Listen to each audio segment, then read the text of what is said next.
Entrepreneurs, what if I told you everything that you've been told about buying a house as a self-employed person is completely and utterly a lie? Lies, lies, lies, and more lies. What's up, guys? It's April Samuels, your favorite mortgage lender. If you are here for the first time, I want you to hit that subscribe button, hit that like button, send it with a pigeon with a note. I don't know. Let's get into all these juicy details about how can you get a home loan as an entrepreneur? Because you know what? I have beef with lenders out there. You guys. I have beef with some of you guys because it's not enough to just tell an entrepreneur, hey, you need 2 years of tax returns. Come back when you have those. No.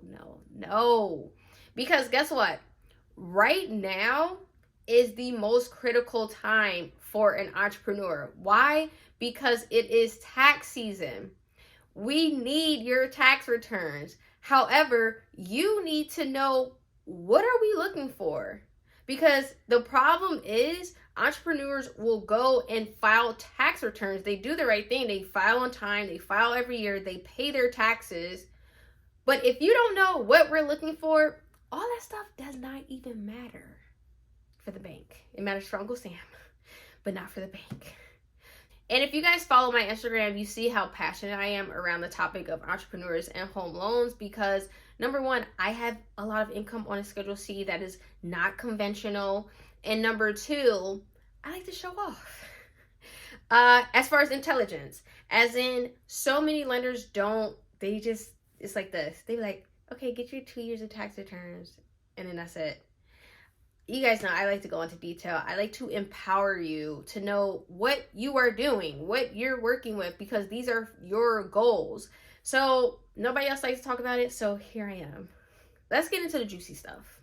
So if you are looking to buy a house as an entrepreneur, this is the exact process that you are going to go through with me. So we will need tax returns. We may need 1 year. We may need 2 years. I'm going to elaborate on the 1 year one in a second. Number two, we're going to need a photo ID. We'll need your business formation documents. We will need your last 2 months of bank statements. We will need a profit and loss report and a balance sheet for your business. So once you've provided those items, I will pull your credit and I take the items on your credit report and include that in your DTI. Your DTI is your debt to income ratio, where I'll take your monthly liabilities, so car loans, student loans, credit cards, anything on that credit report, and I'll put that number against your monthly income. And as long as you fall within the guidelines of Fannie Mae, Freddie Mac, FHA, you will be good to go. And if you don't fit under the traditional financing, such as the government or conventional loans, we absolutely have bank statement loans, P&L only loans, 1099 only loans, and we even have no income doc loans for your primary house. And then you get pre-approved and then you go off shopping and then yada, yada, yada. So let's get into the meat and potatoes of why you're really here. So for the sake of this video, we're going to pretend that your business is formed in an LLC because that's what most business people use anyway. You are going to partner with your CPA and your mortgage lender before you file your taxes. Number one, your mortgage lender knows what you actually need to get pre-approved for your home. And number two, sometimes a CPA will not ask you your goals. That is no shade to any CPAs because I have a really good CPA who he absolutely asks you, hey, what are you planning on doing this year? So then we know how to report your income, what are your goals, etc. But not all CPAs do this. That's why I say you have to partner with both, because if you are someone who has a CPA who does not move that way, maybe you have a CPA who only wants to do the filing and minimize your tax liability and they don't ask you your financial objectives, that is a problem. So you want to partner with both and you want your mortgage lender to be able to really drive the conversation. So when you file your tax returns for your LLC, you're going to file a Schedule C. Your Schedule C is basically your profit and loss report to the IRS. Now on that Schedule C, you're going to have your gross sales, and then between that, you're going to have your deductions, and then line 31, you're going to have your net operating income. Your net operating income is absolutely the number that your mortgage lender uses. So if you people do this, and rightfully so, because that's the whole point of being an entrepreneur, is because you get to shelter yourself from taxes a little bit through deductions. But if you earned $1 million in gross sales and you took $1 million in deductions, your net operating income is zero. You are absolutely not getting a house. It's not happening. You can do a no income doc loan, absolutely. But for the sake of this conversation right now, you are not going to get a house. Gross sales, deductions, net operating income. The mortgage lender uses the net operating income. And we are going to take that number and average it either over 1 year or 2 years. That's it. And like I said, I don't know why more people don't talk about this, because if more professionals talked about this publicly, I feel that more entrepreneurs would see how easy it really is. So here's the thing about the 1 or 2 years of tax returns. For instance, there is a Freddie Mac program, which is a conventional loan where if you've been in business for 5 years or more, you have money in the bank, you have good credit, you absolutely can do a 1 year tax return conventional loan with as little as 5% down payment. Listen, doing a 1 year tax return is great, because then we'll only have to average that income over 12 months, which can absolutely help your purchase power. Because for instance, let's say the previous 12 months, maybe it was a doozy, maybe COVID impacted you, maybe you had a baby. You're not being impacted by business from 2 years ago. You're not. That is a great thing. It gives you that extra flexibility.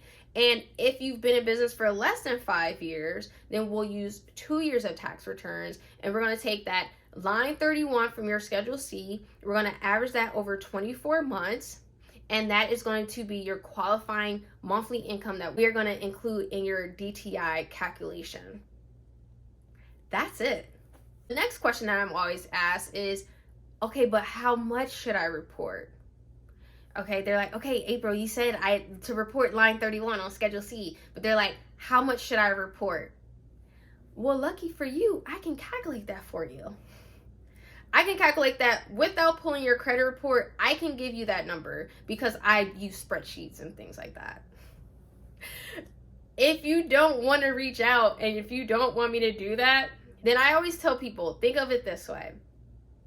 Let's say, for instance, you made $500,000 in gross sales and you took some deductions, which you should, because who wants to pay taxes on $500,000? But let's say you took some deductions and then you wrote a net operating income of $120,000. Think of it this way. $120,000. Let's say if you had a W-2 job and you were getting paid $120,000. $120,000 annual income will absolutely get you a $600,000 home. Depending on your debt, of course, but it can absolutely get you a $600,000 home. That line 31 should be comparable to your lifestyle. Most of us have spent some time in corporate America. Most of us have had a job at some point, or most of us are sharp enough to understand, to correlate, okay, if I know I want to buy an $800,000 house, I know I cannot report a net operating income of $60,000. Even $100,000. It's not going to happen. So think about it that way. I say that with love. Contact me if you want me to calculate how much your potential purchase power is. And you don't have to be ready to buy right now, but knowing how much you can buy can give you that much push, like give you a kick in the butt to be like, okay, this is what I'm looking forward to.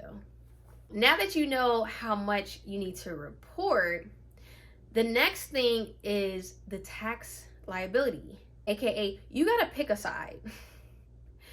My entrepreneurs, you cannot have it all. When you report income, as you guys know, you are now going to have a tax bill.